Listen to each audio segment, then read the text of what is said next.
Oi, yoy, I've got so much to share with you. So let's start with Mark Carney. He's got a history, and I want to share it with you.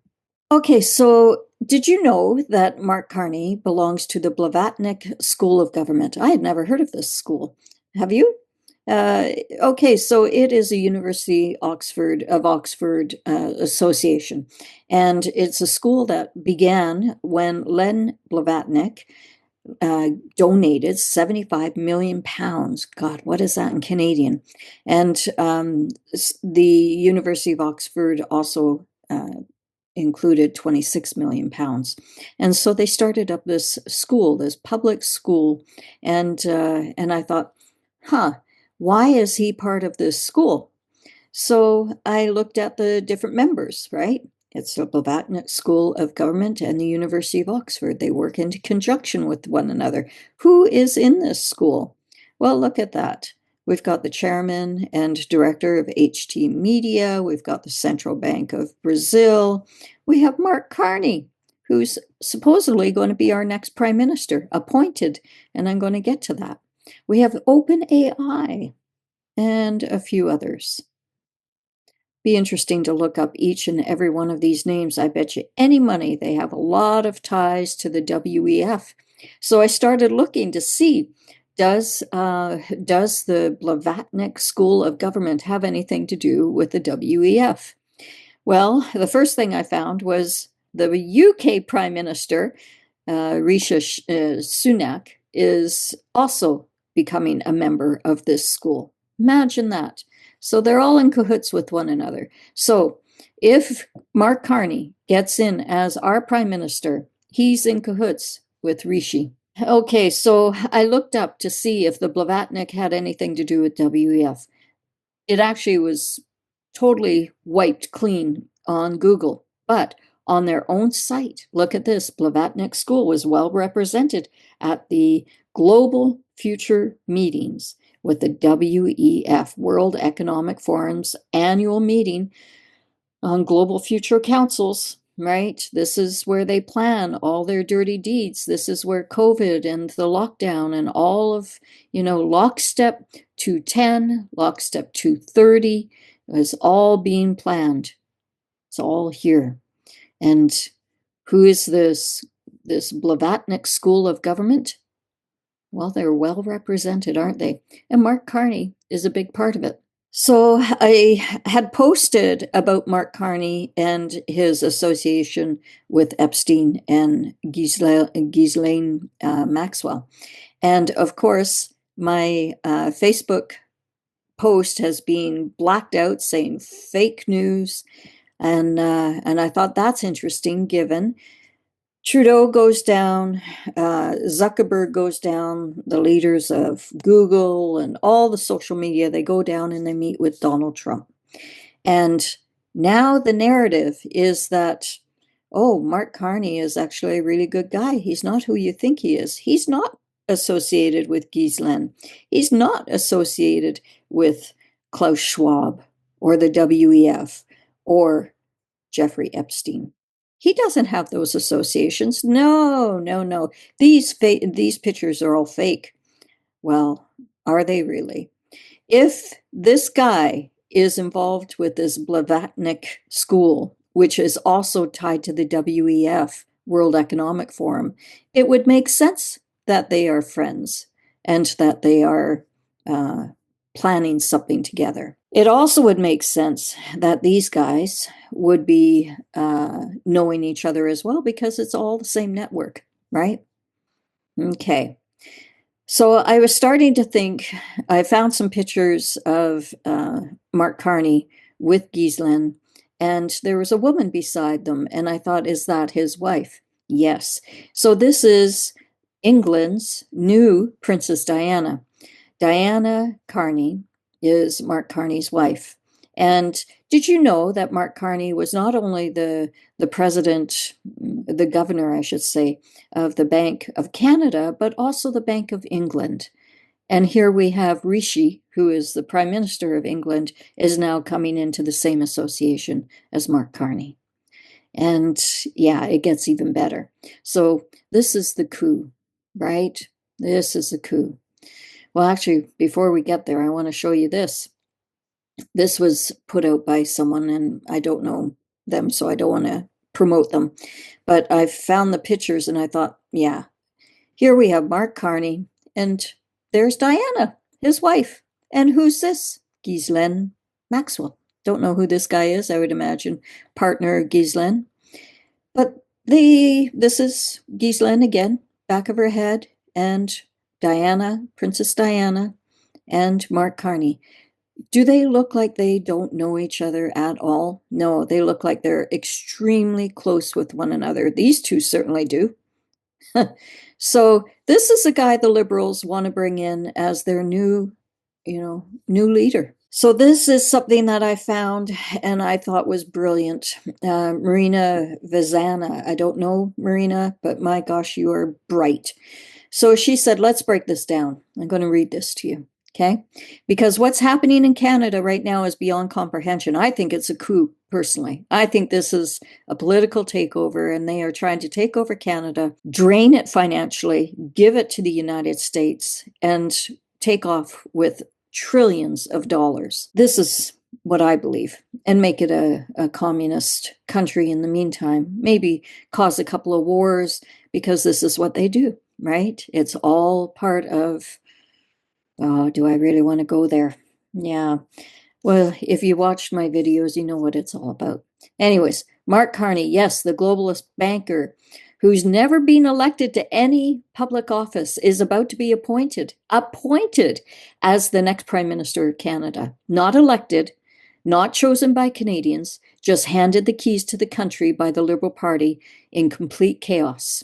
And here's where it gets even crazier. If Mark Carney becomes Prime Minister, he can't even set foot in the House of Commons. Why? Because he doesn't hold a seat as an MP.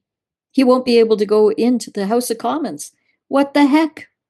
So while the elected representatives of the Canadian people are debating in Parliament, the so-called leader of the country, Mark Carney, is going to be running Canada from an office somewhere else, maybe in England, maybe in France, right? Where Princess Diana, his Princess Diana, has been known for, they called her champagne taste. They said that her demands for extreme wealth and more money, opulence, was noted in England, and that's saying something with the royal family there. Okay, think about how insane this is. A prime minister who has zero democratic legitimacy, making decisions for millions of Canadians without ever standing before a House of Commons to defend its policies. Well, it's a coup. This isn't just undemocratic, it's dangerous. And it's complete insult to every Canadian who believes in democracy. So, how did we get here? It's simple. The Liberal Party knows they're collapsing in the polls, and instead of facing Canadians in election, they're trying to buy time right now. That's what they're doing. Remember, Trudeau is, I'm going to step down, but it won't be until March, right? So they're buying time to install this leader without a mandate. Do you feel represented? Do you feel like this is a democratic action? Mark Carney is not the solution in Canada's problems. He's the poster boy for everything wrong that's broken in the system. So let me ask you again, how can we trust someone to run the country when they've never been elected? Can't even show up in Parliament and represent no one but themselves and their elite friends, like Ghislaine Maxwell, right? The solution isn't more backroom deals and unelected leaders. It's an election right now. Let's Canadians decide, because this is not democracy. And she gives credit to Mark Nixon 24 for this. So there we go. Okay, so let's think about that. So I wanted to show you a post. This is my Facebook site. And so I was asking, did the Liberals make a deal with Trump to sink Canada? Why else would Justin Trudeau prorogue Parliament and ensure that no one is sitting in Ottawa during one of the clearest and largest economic threats to Canada's well-being? Where the heck are our MPs, all of them? Or are they all in on it? It is starting to feel that way. So here's one of the messages from Murray Henderson. Yes, I believe it is all in the plan, and Mark Carney will be the party leader, and then we'll call the state of emergency. We will have an unelected leader, and this will go on for at least a year. During this time, they will be bringing in digital currency and drop the carbon tax, only increasing it and drop the carbon tax and only increasing it and naming it something else, right? So we are in for a ride here if we allow this to happen. I don't see that. I see no one actually coming to our rescue. I don't believe Pierre Poilievre is a good guy. You know, I keep calling him Paul Poilievre instead of Pierre, and I think he was adopted. I know he was adopted. I think that he was actually, his name was Paul at one point, because it keeps coming up, Paul Poilievre. Anyways, Pierre Poilievre, I don't think he's a good guy. I don't think, I know that I did a reading a little while back and I pulled some cards. And at the end of it, I was like, wow, this doesn't make sense. I wasn't seeing this because my understanding is that Pierre, yeah, I don't get a good vibe from that guy. You know, here the parliament is prorogued, and what is he doing? You know, they're all sitting at home being paid to do nothing. You know, maybe they're making a couple of videos and putting it out there that this is a shame. No one is standing up. No one is saying enough. And everyone is allowing this coup to just roll on in. And that's exactly what it is. When you have an unelected official that is going to be appointed as the next prime minister, very similar to what they were doing with Trudeau, or yeah, Justin Trudeau when he first came in. You remember he was a drama teacher. Yeah, and he wasn't even going to be elected in at one point, but I think they did assign him, if memory serves me right. I should check this out, but I think they assigned him as the leader, and then they had the election and he got in. But he was just assigned. I don't think it was an election as such. If it was probably rigged so that he would get in, because we know all about elections in Canada and abroad, right? If you've watched my videos and my relationship with Jean Chrétien's son, Hubert Chrétien, he told me point blank, makes me choke up. He told me point blank that all the elections in Canada were rigged, and it was all deals being made between the 13 families. So Jean Chrétien's daughter married into the Desmarais family, and they owned all the hydroelectric dams in Quebec and Ontario, and once that deal was made, it was also determined that Jean Chrétien would be the next prime minister without an election. It was all rigged. So that was from the horse's mouth. And here we are again. Mark Carney is being appointed as the next prime minister. He's being brought in, and Canada, if he does declare a state of emergency, you know, and if the Liberal Party do allow this to continue for months with no leadership, they're letting us sail down the river and going over that waterfall. No one is coming to represent us. Mexico, they acted quickly. They supplied the 10,000 soldiers at the border, just like what Donald Trump was asking for. They paid for all the planes to come in to take all of the gang members and the illegals out of the United States. They've complied. And in doing so, they're in good positions. The tariffs are being relieved.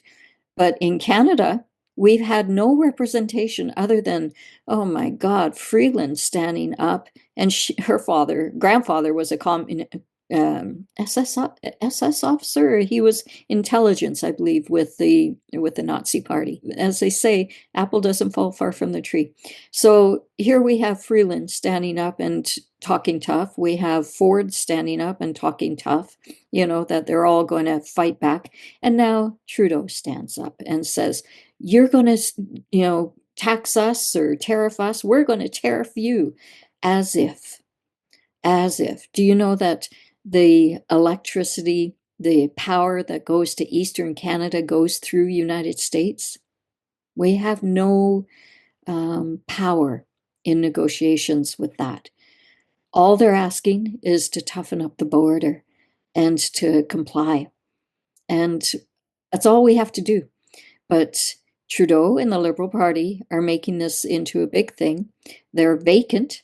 They are not at the helm, and they are sinking our ship. This is a coup. This is an internal coup by the WEF, by the Blavatnik School, I believe, and by all of these leaders that are not leaders. We are leaderless right now in Canada. And Canadians, you got to start marching. You got to start doing the truck convoy again. We have to show up. We've got to stand up. Because if we don't stand up, we're going to be sitting down in shackles very soon. You see? So let's see a different outcome. I see all of these guys being arrested and rounded up. I see a different outcome with Donald Trump, in that Canada is sovereign and we stand tall. Yes, we guard the border as much as he does. We don't allow fentanyl and child trafficking and any of that kind of business going over the border. Tariffs, not going to allow it. We're going to get tough on our own country. And we're going to create an economy, an economic future that is similar to the United States, where we are sovereign. It is time. Either that or we give up and we become part of the United States. But don't let us go down the communist trail with the WEF, Mark Carney, and the Liberals. This is a coup, and we have to wake up. My cabinet colleagues and I are meeting regularly, very regularly, including with the Commissioner of the RCMP, to discuss next steps. Our absolute priority is ending these illegal blockades and occupation. So let me repeat what I said on Monday. If your truck is being used in these protests, your corporate accounts will be frozen. The insurance on your vehicle will be suspended. The consequences are real, and they will bite. We now have the tools to follow the money. We can see what is happening and what is being planned in real time.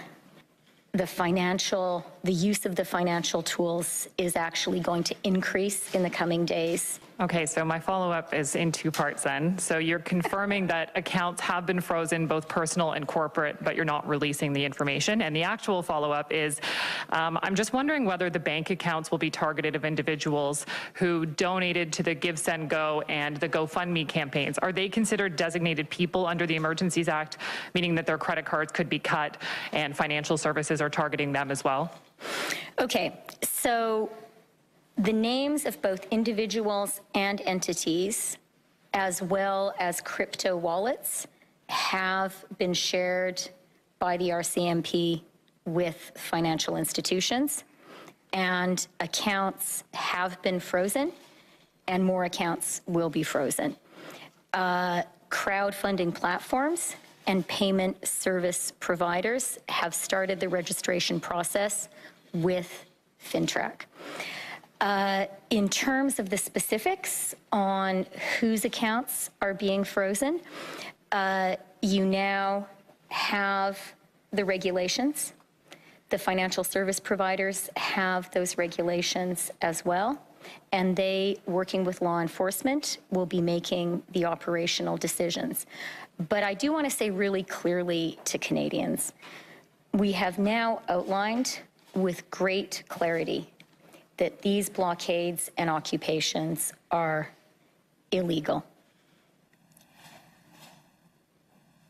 Just on the same subject, the warning that you're issuing to the drivers about their accounts being suspended and their truck insurance being suspended is pretty unequivocal. So I'm wondering if you can say or shed some light on whether to what degree, I guess, the large financial institutions are actually on board with this, and also clarify exactly why you can't share the figures, why that's an operational secret at this point.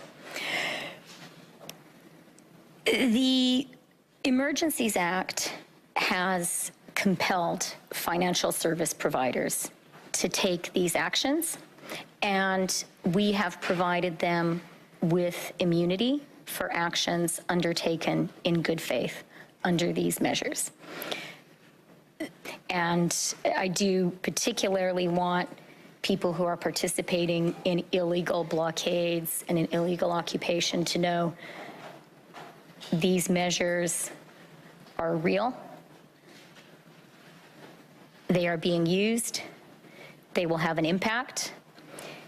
And there is a really easy way to avoid being affected by these measures. And that is just go home, go back to work.